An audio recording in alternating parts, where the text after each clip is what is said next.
Chers amis, bienvenue. Bienvenue à ce temps d'ouverture des Écritures, celles qui sont proposées dimanche, le troisième de l'année B, c'est-à-dire l'année de Marc et Jean. Comme texte, nous avons des textes qui ne sont pas particulièrement difficiles, bien qu'ils nous offrent certains versets qui questionnent un peu notre vision moderne de voir les choses. Parfois, notre vision moderne est très heureuse, est très belle, très bonne. Il y a, il y a des acquis dans notre monde moderne. Et parfois, je trouve que les chrétiens, en étant en désaccord avec tout du monde moderne, en ne réussissant pas parfois à discerner ce qui est proche de l'Évangile et ce qui est loin, en rejetant parfois en bloc tout du monde moderne, n'arrivent pas à se réjouir de certaines avancées qui pourtant sont tout à fait ajustées au cœur de Dieu, ajustées à l'Évangile, et que par certains aspects, notre société est plus évangélique que la société d'il y a, par exemple, 70 ans. Ce qui ne va pas dire pour autant que tout est parfait. Il y en a qui tombent à l'inverse, comme si notre monde était tellement meilleur. Et moi, je trouve souvent qu'il y a aussi beaucoup de choses du monde actuel qui ne correspondent pas du tout à l'Évangile, puis même au bon sens qu'on voit être exercé dans d'autres cultures, dans d'autres pays, même présentement. Alors, comme d'habitude, on va entrer dans les Écritures en tenant compte qu'elles ont été écrites il y a 2500, 2800 ans. On tient compte de la dimension culturelle pour en saisir le noyau dur, la dimension éternelle, et aussi pour être capable de faire le transfert à notre vie présente. Alors, l'inculturation, l'acculturation sont des choses qui sont maintenant acquises en théologie, en écriture sainte. Donc, de bien saisir le texte, par exemple, dans son contexte, une déclaration du magistère qui a été faite au 13e siècle porte la marque du 13e siècle. Donc, il y a de comprendre vraiment son contexte pour saisir ce que dans cette culture-là, ça voulait dire, et dans le continuum, bien sûr, de la compréhension de la foi, ce que ça voulait dire à ce moment-là. Puis ensuite, la transposition pour aujourd'hui devient d'autant plus riche, profonde. En tout cas, moi, je trouve que ça ajoute énormément à la compréhension, entre autres, des Écritures. Alors, entrons dans les textes de ce troisième dimanche du temps ordinaire de l'année B. La première lecture est tirée du livre, un livre de l'Ancien Testament que j'aime beaucoup, le livre de Jonas. Nous sommes au chapitre 3. Alors, la parole du Seigneur fut adressée à Jonas. « Lève-toi, va à Ninive, la grande ville païenne, et proclame le message que je te donne sur elle. » Le texte, à ce moment-là, ne nous dit pas quelle est la parole que le Seigneur a pour Ninive.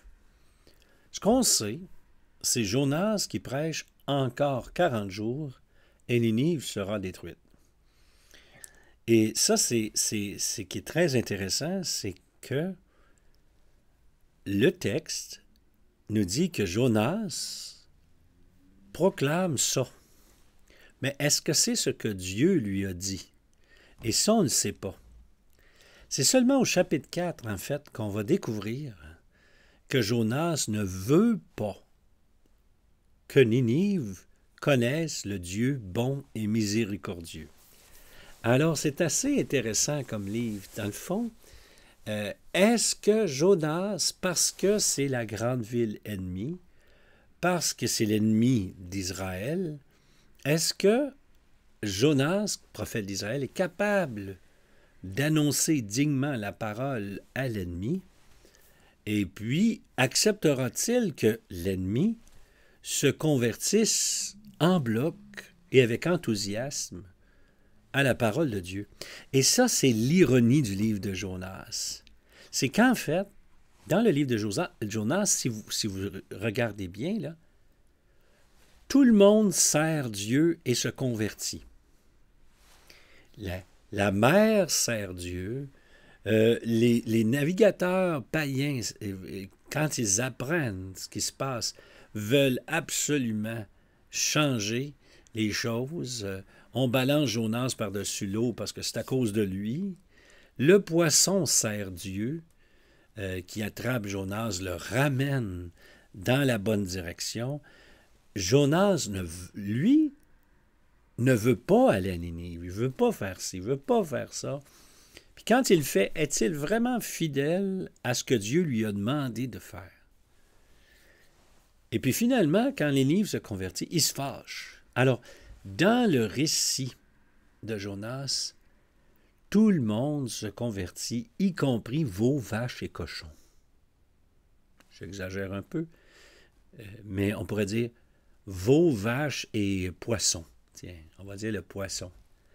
La tempête.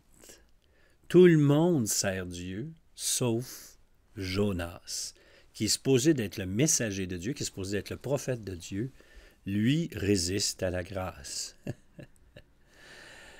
Eh bien, c'est ça, en fait, le message du livre de Jonas. C'est que ceux qui auraient dû servir le Seigneur, et ici sous-entendu, sous le prophète Jonas, c'est aussi le peuple de Dieu au complet. Ceux de qui on aurait été en droit de s'attendre la plus grande fidélité sont ceux qui ne le servent pas. Et puis, et c'est malgré eux que Dieu atteindra tout le monde dans cette histoire-là. C'est malgré Jonas, peut-être à contre-cœur de Jonas, que Dieu réussira à rejoindre tout le monde. Car Dieu, et c'est ça que dit le texte très clairement, Dieu est bon et miséricordieux, lent à la colère et plein d'amour, puis il va accorder son pardon à quiconque se retourne vers lui. Dans le livre des psaumes, vous avez ce passage ici. Il est bon, il est droit, il est bon le Seigneur, lui qui montre aux pécheurs le chemin. Il y a une chose que j'ai apprise, mes frères, mes sœurs, vous savez, on chemine toute notre vie, c'est mon cas, d'avoir cheminé toute ma vie avec une certaine conscience, une certaine façon de voir les choses.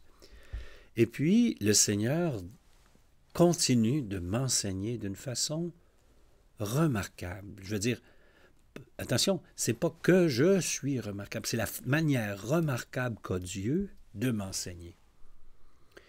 Et récemment, j'avoue bien humblement d'avoir été plus conscient que jamais dans ma vie du péché qui m'éloigne de Dieu, du péché qui est en moi, qui m'éloigne de Dieu.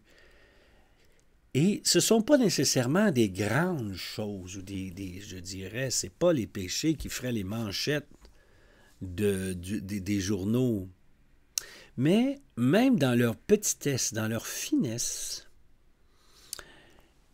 ils me tiennent à distance de Dieu. Alors, comme disait une personne de grande sagesse à qui je suis venu pour confier mes fautes, puis de lui demander de prier avec moi, comme catholique, on appelle ça évidemment la confession. Hein. Il m'a dit, ça c'est le signe que le Seigneur continue de te faire grandir, parce que ça devient de plus en plus fin comme discernement. C'est que le péché en moi devient intolérable, même si ce sont apparemment des petites choses. Et donc, il y a une plus grande clarté, une plus grande vivacité, alors que moi, disons, je vais dire bien franchement, ma façon de concevoir le Dieu amour a généré en moi, occasionnellement, je dirais une mollesse, par rapport à la reconnaissance de mes péchés, de mes fautes, et puis tout ça. Alors qu'actuellement, c'est l'inverse, c'est-à-dire que c'est justement parce que Dieu est amour que je ne peux pas faire n'importe quoi.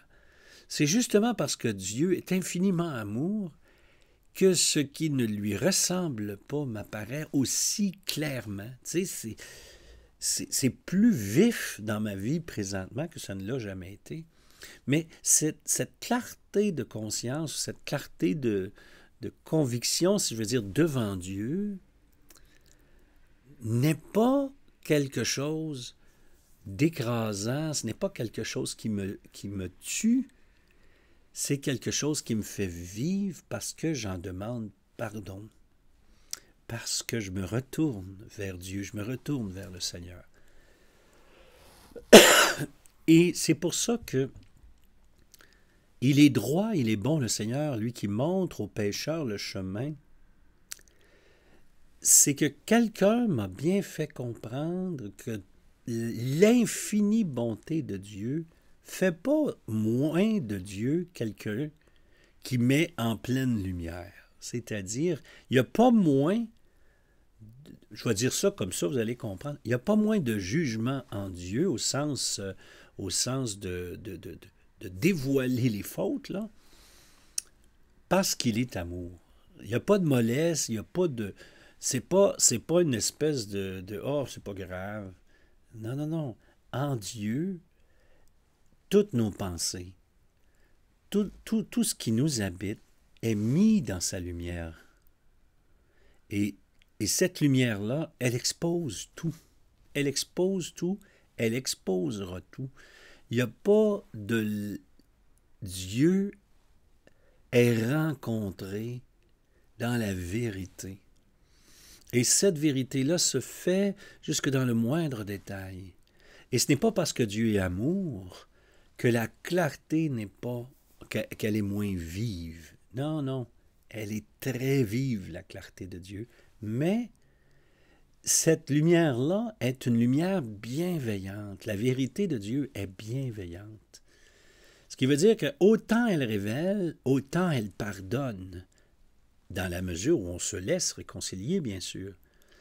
Mais un autre psaume nous disait « Seul l'impie se voit d'un œil trop flatteur. Celui qui est loin de Dieu a l'impression qu'il ne pêche pas. » Mais j'ai bien l'impression qu'à l'inverse, celui qui est proche de Dieu voit clairement là qu'il pêche. Et cette clarté-là fait que tous les jours de notre vie, on a besoin de ce salut divin qui vient nous renouveler dans nos plus petits détails, les plus petits raccoins de notre être, afin que l'on devienne des gens libres. Il est droit, il est bon, lui qui montre le chemin aux pécheurs, le chemin. Il enseigne aux humbles son chemin. Puis c'est vrai que notre vie, tranquillement, chacun de ces petits morceaux, pas juste notre grande conviction générale, mais aussi chacun des petits morceaux de notre personnalité est orienté tranquillement vers Dieu, comme disait saint Bonaventure, de morceaux épars, tout est ordonné tranquillement par Dieu à son royaume, à sa vie divine. Deuxième lecture. Alors, le temps est limité, car il passe ce monde tel que nous voyons. On n'a pas besoin de lire le détail, hein? Ceux qui pleurent comme s'ils ne pleurent pas.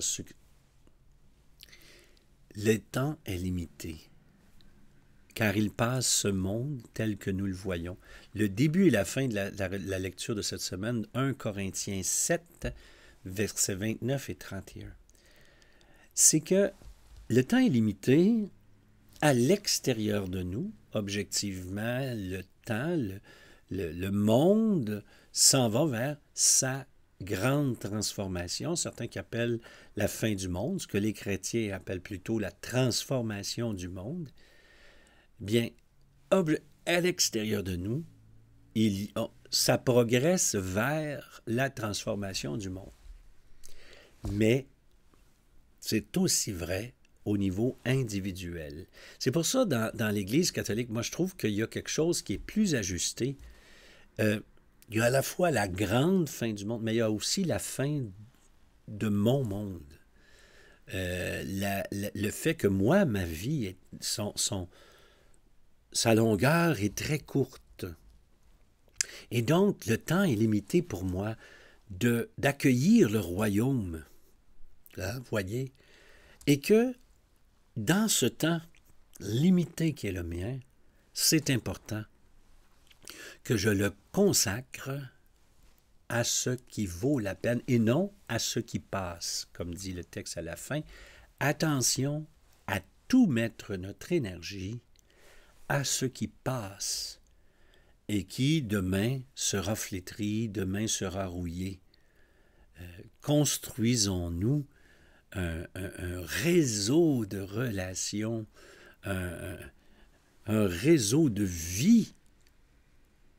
Mais ça, ce réseau de vie et de relations est éternel, se transposera en éternité, parce que la relation avec l'Éternel est éternelle, mais la relation avec tous ceux qui choisiront l'éternité, qui choisissent l'éternité, sera colorée par l'éternité, sera transposée dans l'éternité. Ainsi, nous arrivons avec cette idée d'une conversion. C'est ça qui est le premier, au fond, les premières paroles de Jésus dans l'Évangile de Marc sont « Convertissez-vous, croyez en la bonne nouvelle, les temps sont accomplis.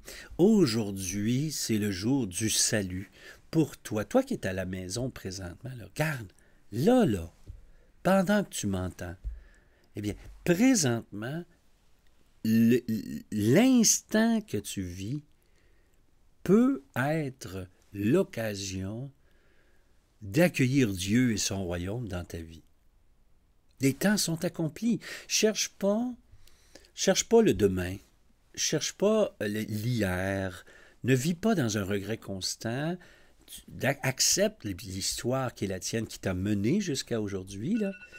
Mais voici aujourd'hui le temps, je m'excuse, je pensais avoir pesé, les temps aujourd'hui est le grand jour. Le grand jour de ta rencontre avec le Seigneur, le jour de ta consécration au Seigneur, le jour de ta consécration au règne de Dieu. C'est ça que... Donc, convertis-toi, ça veut dire retourne-toi, réveille-toi, convertis-toi. Ce mouvement par lequel tu te retournes physiquement, c'est intérieurement que soudainement, tu tournes ta soucoupe satellite vers le satellite qui est Dieu. Parce que tu as tout ce qu'il faut. Ton cœur est fait pour ça, est fait pour capter les ondes de Dieu, est fait pour capter le royaume. Et donc, ton cœur qui est fait comme ça, qui est fait pour capter, eh bien, tourne-le vers Dieu. Convertis-toi. Tourne-le, c'est ça que veut dire convertir. De là, il est ouvert, il s'ouvre sur rien. Hein? Il s'ouvre sur rien. Mais là, tu le tournes vers la source et soudainement, ton capteur va, comme sont les soucoupes satellites, ton capteur va attraper les ondes de la source et tu vas commencer à recevoir les ondes de Dieu que l'on appelle, dans le langage plus traditionnel, l'Esprit Saint.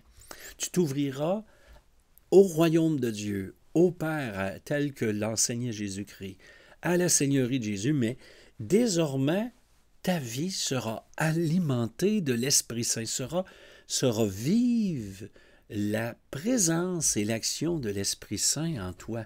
Les temps sont accomplis. Convertis-toi. N'attends pas à demain. Tourne-toi vers Jésus. Accueille-le comme Seigneur et de ta vie, comme Maître, celui qui va t'enseigner ce que tu as besoin de connaître pour mener ta vie selon le cœur de Dieu. Convertis-toi, tourne-toi vers le Maître, tourne-toi vers le Seigneur, et alors le règne de Dieu, il est tout proche, il est là dans ta vie quotidienne, dans la vie de l'Église. Ne le cherche pas ailleurs ou dans d'autres souliers que les tiens. Ta vie aujourd'hui et maintenant peut être profondément renouvelée par l'irruption dans ta vie du règne de Dieu et par le fait que l'Esprit qui est envoyé à chacun des disciples aujourd'hui, maintenant, est un esprit qui peut marquer ta vie de son empreinte et te conduire où? Jusque dans les bras de Dieu, jusqu'en éternité, dès maintenant. Alors, les temps sont accomplis. Convertis-toi, tourne ton cœur vers le Seigneur, crois en l'Évangile. L'Esprit, dans ta vie, fera des merveilles. Que le Seigneur te fasse vivre une très belle semaine. Je te retrouve dans ces jours. Oublie pas de prier pour moi. Bye bye.